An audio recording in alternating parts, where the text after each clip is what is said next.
Kita ke informasi selanjutnya pemirsa, seorang pria menjadi korban penganiayaan justru saat akan melerai perkelahian di Pangandaran, Jawa Barat. Korban yang sempat menyelamatkan diri di sebuah warung ditemukan tewas pada pagi hari.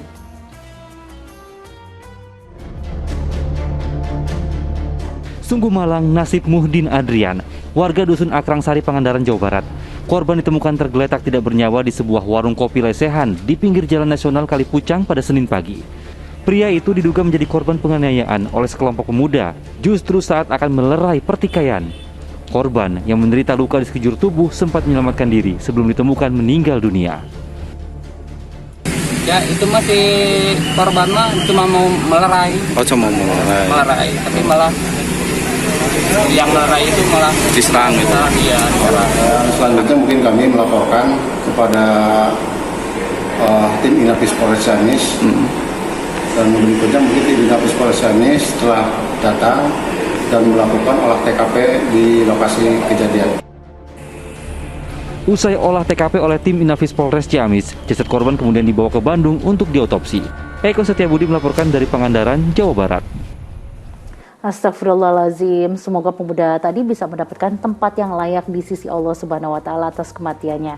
Karena kalau kita lihat beritanya tadi, sebenarnya pemuda tadi ini justru berniat baik, ingin melerai pertikaian, namun naas ia justru harus meregang nyawa karena penganiayaan oleh sekelompok orang. Lantas Ustaz, yang ingin saya tanyakan nih, bagaimana sih Ustaz menanggapi berita tadi dengan sesuai dengan pandangan Islam, dan apakah kita sebagai muslim wajib hukumnya untuk melerai orang yang sedang bertikai nih Ustaz? Ya, pertama saya sangat prihatin dan ikut berdoa, dan bahkan saya yakin insya Allah almarhum yang menjadi korban itu mendapat pahala yang luar biasa di sisi Allah Subhanahu wa Ta'ala karena niatnya yang tulus untuk melerai pertikaian yang sedang terjadi. Nah, yang kedua, soal melerai ini memang bukan sekedar sebuah perbuatan baik yang kalau kita mau kita lakukan, kalau kita tidak mau tidak kita lakukan. Bukan itu, ini bahkan kewajiban, lebih dari itu, ini kewajiban. Ada di dalam surat Al-Hujurat ayat 10 Al-Quran, ya Allah Subhanahu wa Ta'ala berfirman, A'udzubillahi minasyaitonirrajim, Bismillahirrahmanirrahim. Innamal mu'minuna ikhwah, sesungguhnya orang-orang yang beriman itu bersaudara. Lalu dilanjutkan ayat itu, fa aslihu baina akhawaikum, maka damaikanlah dua orang saudara kamu yang sedang bermasalah atau bertikai. Lalu lanjutannya, wattaqullaha la'allakum turhamun, bertakwalah kepada Allah agar kamu sekalian mendapat rahmat. Jadi kalau kita lihat ayatnya, pertama bisa kita simpulkan, pertama melerai atau mendamaikan dua orang yang sedang bertikai itu sebisa mungkin kita lakukan. Hukumnya bisa wajib itu, bisa wajib. Karena tentu saja kalau perkelahian dibiarkan begitu terjadi, tentu akan memakan korban yang lebih serius. Nah, dengan kita damaikan kan kita berarti mencegah terjadinya korban. Nah, itu satu, wajib hukumnya sebisa mungkin jika kita menghadapi ada saudara kita yang sedang berkelahi, jika memungkinkan memang kita harus melerai. Nah, yang kedua, manfaat atau akibat efek positif dari itu kalau kita mampu melerai dengan baik itu dan tentu atas dasar takwa kepada Allah, kita akan mendapatkan rahmat, bukan cuma kitanya, orang-orang yang kemudian tidak jadi berkelahi, tidak jadi berantem itu gara-gara kita memainkan peran penting di situ, itu semua akan memperoleh rahmat dari Allah Subhanahu wa Ta'ala. Jadi betapa sebetulnya melerai itu penting, mendamaikan dua orang yang sedang bertikai itu menjadi kewajiban. Nah, sisi lain pahalanya juga luar biasa. Rasulullah SAW pernah bersabda kepada sahabat-sahabat beliau, mau nggak kalian aku tunjukkan perbuatan yang pahalanya lebih besar daripada sedekah, sholat dan puasa sunnah sekaligus. Bayangkan, lebih besar dari puasa sunnah plus puasa sholat sunnah plus sedekah. Nah, tentu saja sahabat Nabi ketika ditanya begitu, beliau menjawab, mau, kami mau. Apa itu wahai Rasul? Lalu Rasul menjawab sangat singkat, mendamaikan dua saudara yang sedang bertikai.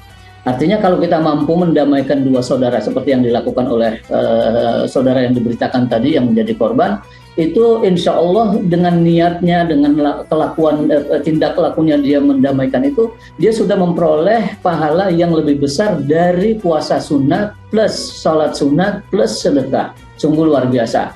Mudah-mudahan kita juga punya kemampuan untuk melakukan hal itu.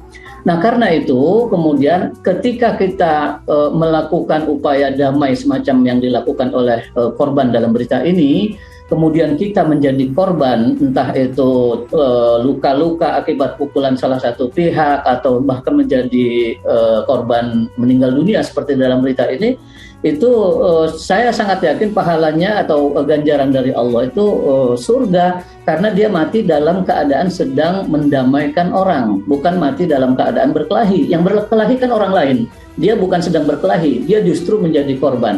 Maka saya sangat yakin yang begini insya Allah pahalanya luar biasa dan masuk surga di mata Allah insya Allah. Nah, sisi yang ketiga, ada hal-hal kita tahu berbohong itu kan dilarang, perbuatan yang dosa. Tetapi ada dalam 3 hal oleh Rasul itu dibolehkan kita berbohong. Salah satunya yang mungkin pernah kita dengar adalah berbohong suami kepada istri demi menjaga hubungan baik. Nah, yang kedua yang dibolehkan juga itu adalah berbohong demi untuk mendamaikan orang yang sedang bermasalah atau bertikai. Kita bisa saja tidak menyampaikan keburukan-keburukan orang lain, dan yang kita sampaikan adalah kebaikan-kebaikannya supaya orang yang sedang bertikai itu semakin tertarik untuk menjadi damai kembali. Bayangkan, bohong yang dosanya besar saja menjadi boleh ketika kita berupaya untuk mendamaikan orang. Saking betapa pentingnya perbuatan mendamaikan ini. Sekali lagi, ini bukan sekedar perbuatan yang kalau kita bisa kita lakukan, tapi usahakan sebisa mungkin di mana ada saudara yang sedang bertikai, kita lakukan upaya damai. Karena ini pesan dari surat Al-Hujurat ayat ke-10. Begitu saya kira, Mbak Sheila. Ya, baik-baik Ustaz, ternyata pahalanya tuh sungguh banyak dan besar gitu ya Ustaz bagi orang yang melakukan perdamaian antara dua pihak yang sedang bertikai.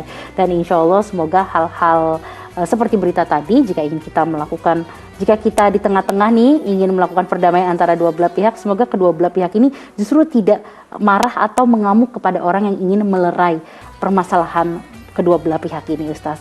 Kita ke informasi selanjutnya.